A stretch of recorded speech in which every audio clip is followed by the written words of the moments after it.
Абдуллах ибн Мубарак рахматуллаху алейхи имам Бухаринин устазы, аябай улуу адам болгон. Ошол эле мезгилде аябай бай адам да болгон да, өтө чоң соодагер болгон, көп адамдарга жардам берген адам болгон. Үйүнө аябай бышык, матага жакшы сыя менен жазып туруп, өзүнүн максаттарын, мен ушул нерселерди кылам деп туруп, илип койгон экен да.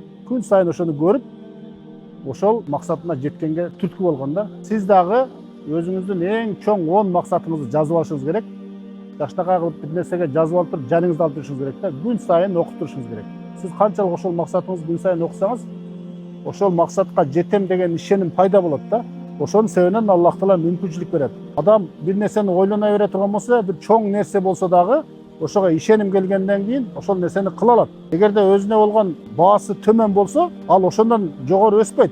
Эгерде өзүнө болгон баасы жогору боло турган болсо, сөзсүз жетет. Адам өзүнө койгон баага карап татыктуу иш кыла алат да. Ошондуктан максатыңызды аннык так жазып алып туруп, дайым жаныңызга алып жүрүңүз.